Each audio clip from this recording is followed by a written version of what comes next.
Have you ever started something with real intention? A workout plan, a new habit, a business idea, and felt completely committed for the first 4 or 5 days. And then, without any dramatic reason, just stopped. No injury, no crisis, no obvious excuse. You just stopped showing up, and a small voice told you it was because you're lazy, or undisciplined, or not built for follow-through like other people seem to be. Here's what's actually going on most of the time. It's rarely laziness. Laziness would mean you don't want the outcome, but you clearly did want it, or you wouldn't have started in the first place, and you probably still want it right now, even reading this.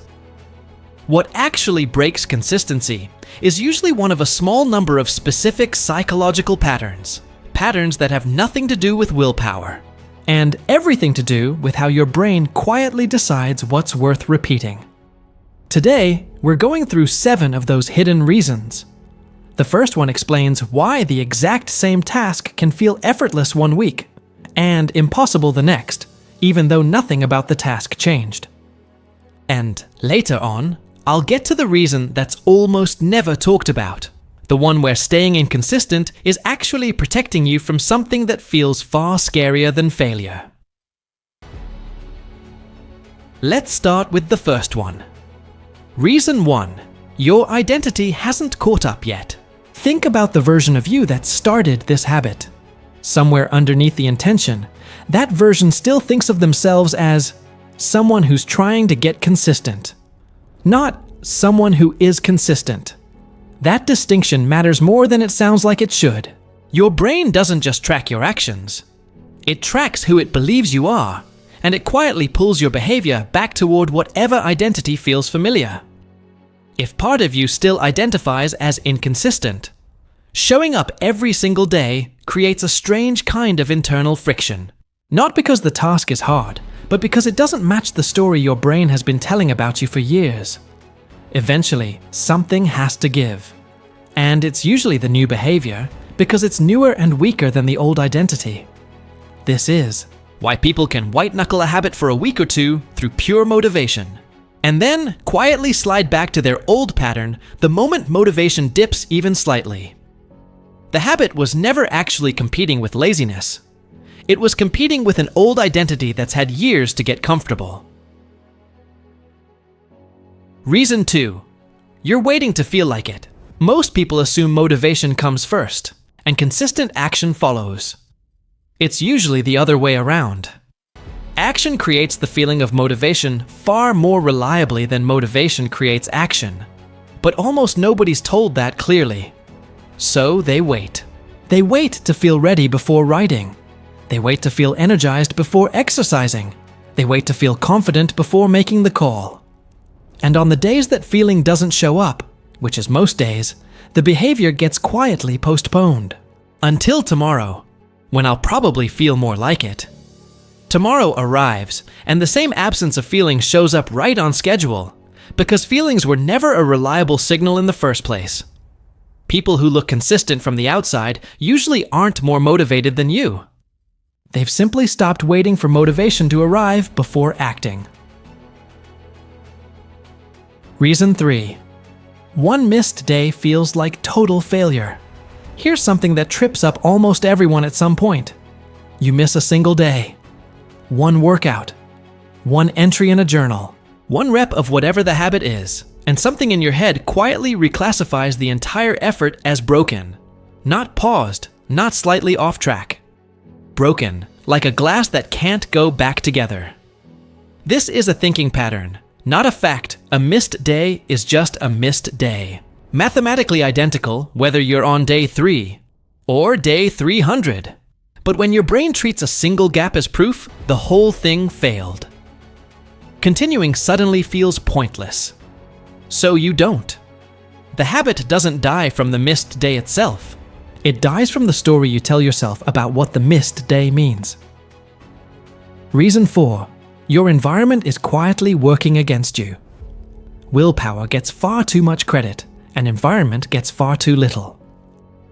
If the guitar is in the closet, you'll pick it up less than if it's leaning against the wall. where you see it every morning. If your workout clothes require finding, you'll skip more sessions than if they're already laid out. Most people try to solve inconsistency by trying harder, gritting their teeth, promising themselves this time will be different. But if the friction required to start the habit is higher than the friction required to avoid it, the habit loses more often than not, no matter how much you want it. This isn't a character flaw, it's just basic physics, applied to behavior. Reduce the friction, and the same willpower suddenly goes much further. Reason 5. There's no visible proof it's working. Most meaningful changes are invisible for a long time before they become obvious. Fitness, skill, savings, writing ability, all of it compounds quietly under the surface, while looking like nothing is happening on the outside. The problem is that your brain is wired to prioritize things it can measure. And if a habit provides no visible feedback for weeks, it starts to feel pointless, even though it's working exactly as it should. This is why habits with instant, visible feedback, like checking off a box or watching a number go up, tend to survive far longer than habits that only pay off months later. It's not that the slow habit matters less. It's that your brain has no evidence to hold onto in the meantime, so it quietly deprioritizes something that might be working perfectly. Reason 6. Success would require becoming visible. This one is quieter than the others, and most people never notice it happening in themselves. Sometimes staying inconsistent isn't about avoiding failure. It's about avoiding what success would actually require. More attention, higher expectations, people watching you more closely, the pressure of having to maintain something once other people start to expect it from you. If part of you associates visibility with risk, being judged, being watched, being expected to keep performing, then staying just inconsistent enough to avoid. Real momentum can feel, underneath everything, safer than the alternative. Nobody consciously chooses this. It shows up as a stall right before things start working. A sudden drop in effort right as momentum was building, and it gets mistaken for laziness almost every time, when it's actually closer to self-protection. Reason 7. You're protecting yourself from trying fully and still failing. This is the reason that rarely gets said out loud. If you never fully commit, you always have an excuse ready. I wasn't really trying that hard anyway. That sentence, even if it's never spoken, quietly protects you from a much scarier possibility. That you gave something everything you had, and it still wasn't enough. Staying inconsistent keeps that fear untested. It's uncomfortable, but it's a smaller, more familiar discomfort than the one that comes from full effort followed by a real result you can't explain away. Some part of the brain will choose the smaller, familiar discomfort every time, unless it's named clearly enough to recognize while it's happening. What this actually means. None of these 7 reasons make you undisciplined. If anything, they show a brain doing exactly what brains are built to do. Protecting an identity, avoiding uncertainty, conserving effort in the absence of visible proof. The habits that actually stick usually aren't held together by more willpower. They're held together by removing whichever one of these 7 is quietly working against you. If one of these landed harder than the others, that's usually the real reason behind whatever you've been struggling to stick with. Let me know in the comments which one hit closest to home.